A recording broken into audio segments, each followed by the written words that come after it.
जेके 58 साल असांजूं माऊं भेनरूं असांजा मर्द असांजा बुज़ुर्ग जेके नियर रिटायरमेंट आहिनि उहे रोडनि ते निकिरी अचे रोडनि ते अची विया आहिनि तव्हांखे शर्म नथो अचे तंहिं बावजूदि उहे बुज़ुर्ग रोडनि ते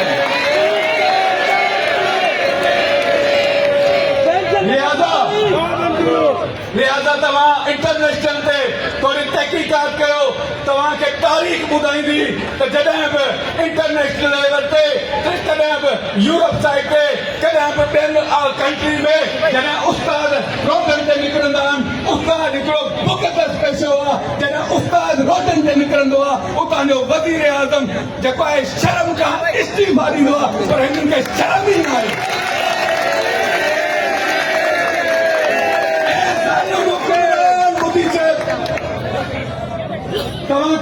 हिननि जे हथ में कलम आहे हिननि जे हथ में बुक्स आहिनि जेके तव्हांजे ॿारनि खे तालीम ॾियनि था पर जॾहिं पंहिंजे बचनि सां कराची जो रुख कंदा त तव्हां जेको आहे हिन सैलाब में ख़तम थी वेंदा आउं गुज़ारिश कंदुसि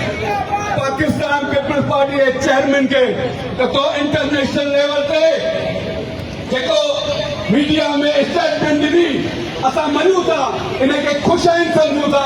तव्हां जेको आहे असांजे फेवर में इहा स्टेटमेंट ॾिनी हीअ उहा पार्टी आहे जंहिंजे नाले ते तव्हां वोट वठो था शहीद ज़ुल्फ़िकार अली भुट्टो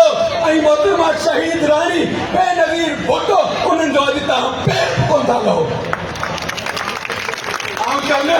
उहा पार्टी जेका हुई मोहतरमा बेनज़ीर भुट्टो वारी उहा चेंजिंग पार्टी हुई अॼु जेका पार्टी आहे उहा करप्शन ते मुबन आहे उहा करप्शन ते क़ाइम आहे अगरि बिलावल भुट्टो साहब अगरि तव्हां हक़ीक़ी फर्ज़न आहियो मोहतरमा बेनज़ीर भुट्टो जा त मोहतरमा बेनज़ीर भुट्टो जो विज़न हो त सरकारी मुलाज़िमनि जी जेका पघार आहे उहा सोन जे तोले बराबरि थींदी अॼु सोन जो तोलो 4 लख मथे चढ़ी वियो आहे ऐं जेको आहे असांजी इनिशियल पघार जेका आहे हिकिड़े प्यून 1 ग्रेड जी 20 खां 25,000 आहे मूंखे इहो ॿुधायो वञे 2 कमरनि जे फ्लैट जो किरायो बिजलीअ जो बिल 10,000 अचे थो हू घर जो किरायो ॾींदो पंहिंजे बचनि जो गुज़ारो कंदो किताब पूरी कंदो 25,000 रुपए लिहाज़ा ये असांजा राइट्स आहिनि असांजूं माऊं भेनरूं असांजा बुज़ुर्ग रोडनि ते निकितल आहिनि इंशाअल्लाह आउं तव्हांखे अपील कयां थो त जेको आहे पंहिंजे चेयरमैन साहिब जे हुक्म ते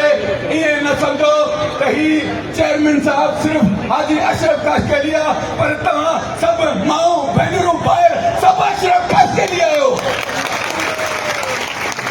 ऐं तव्हां इंशाअल्लाह 4 अक्टूबर ते कराची जो रुख कंदा ऐं इंशाअल्लाह असां बिलावल हाउस ते रखिया ओसिताईं न उथंदासीं जेसिताईं असांजो